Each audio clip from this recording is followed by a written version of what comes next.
टिकटों पर मंथन हो रहा है, चाहे वो भारतीय जनता पार्टी हो या फिर वो कांग्रेस पार्टी हो, दोनों की तरफ से मंथन किया जा रहा है, इनेलो, जेजेपी और आम आदमी पार्टी। लेकिन पहले एक छोटा सा रिएक्शन मैं बीजेपी की तरफ से जानना चाहूंगा।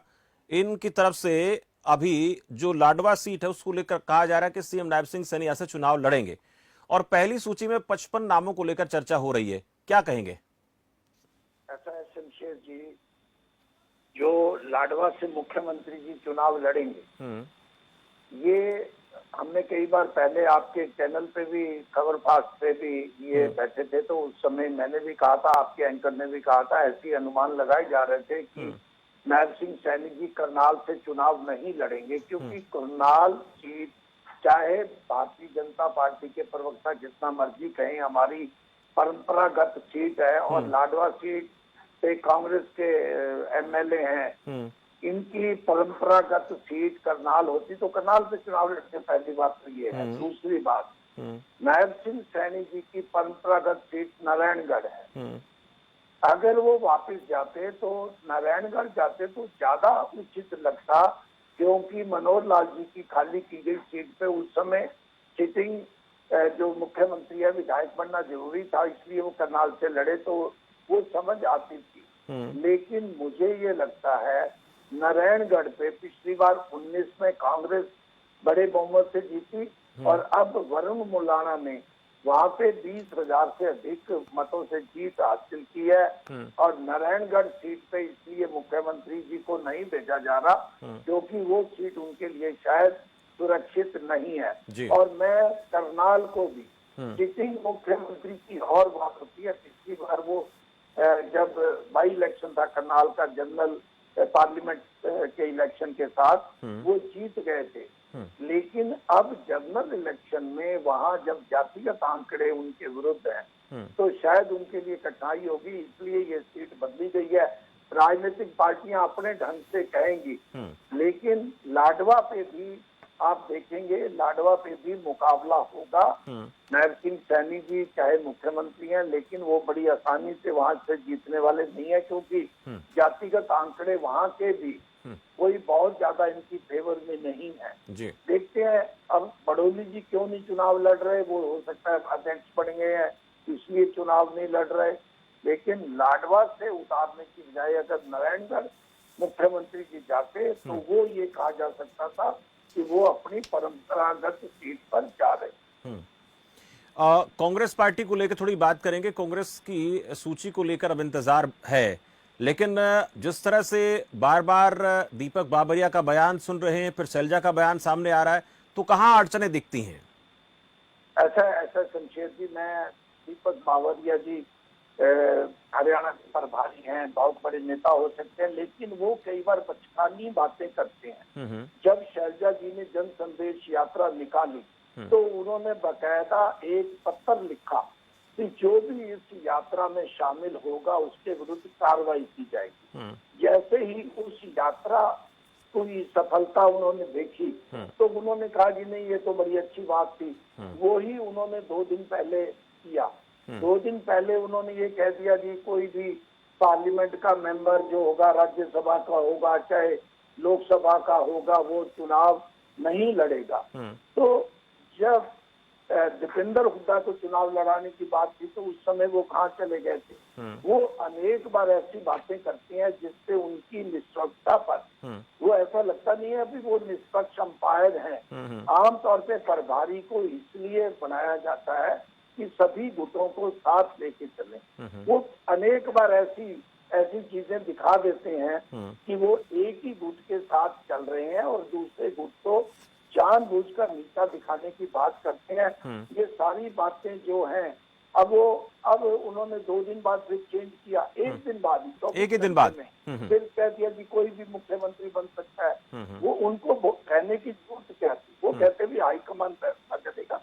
वो भी जनरल सेक्रेटरी हैं, तुम्हारी शैलजा भी जनरल सेक्रेटरी है, शमशेर अपने सुरजेवाला जी भी, रणदीप सुरजेवाला जी भी जनरल सेक्रेटरी हैं। तो भाई उनके बारे में फैसला हाईकमान करेगा। उनको इतनी बात कहनी चाहिए थी, लेकिन वो जानबूझकर पता नहीं किसके कहने पर कैसे चलते हैं, किस ढंग से वो बयान देते हैं। जैसे कि मैंने आपको जनहित यात्रा के बारे में बाकायदा लेटर लिखा गया था और बाद में प्रशंसा करने लगे। एक सवाल अब इनेलो को लेकर करेंगे। इनेलो बीएसपी गठबंधन की तरफ से जो उम्मीदवार सामने है, इस पर हम चर्चा कर भी रहे थे एक दिन, और उस चर्चा में आपने कहा था कि इनेलो, बीएसपी, जेजेपी या कुछ और दूसरे क्षेत्रीय दल जो है वो कई सीटों पर बड़ी भूमिका निभा सकते हैं। इसमें दो नाम मैंने पहले बताए थे, दो बड़े नाम हैं जिन्होंने पिछले विधानसभा चुनाव में दूसरा पायदान हासिल किया। चुनाव चाहे कहीं से लड़े हों, लेकिन उनका स्थान अपने आप में मायने रखता है। ऐसा शमशेर जी, इनेलो जो है प्रदेश की लगभग 7-8 सीटों पे, मैं मानता हूँ 7-8 सीटों पे वो उनका रोल रहेगा, जिसमें से सिरसा की 2 सीटें पर रानिया और एलनाबाद की सीट पे रहेगा। इसी प्रकार लाडवा पे भी, जहाँ से मुख्यमंत्री जी लड़ेंगे, वहाँ शेर सिंह बड़शामी अगर लड़ते हैं, और इसी प्रकार दिलबाग सिंह अगर लड़ते हैं जगाधरी जमुनानगर से, तो वो भी वहाँ मजबूत उम्मीदवार हैं, और बहादुरगढ़ पे भी। लेकिन मुझे ये लगता है इस बार मुकाबला जो है वो कांग्रेस और बीजेपी के बीच में ही होने जा रहा है। कांग्रेस का अपर हैंड है, इनेलो बहुजन समाज पार्टी मिलने से कुछ ताकत अवश्य बनी है, लेकिन ज्यादा से ज्यादा 10 सीटों पर ही ये मुकाबला दोनों करेंगे। 2-3 सीटों पर बहुजन समाज पार्टी, जैसे कि आप 2 बड़े नाम बता रहे थे, एक जगाधरी की सीट भी ऐसी है जहाँ पे वो मुकाबला कर सकते हैं, जमुनानगर जगाधरी में, क्योंकि बहुजन समाज पार्टी वहाँ से एक बार विधायक भी बने हैं, और वहाँ का एक बार जो सांसद बने थे नागराज जी, वो भी वहीं से बने थे।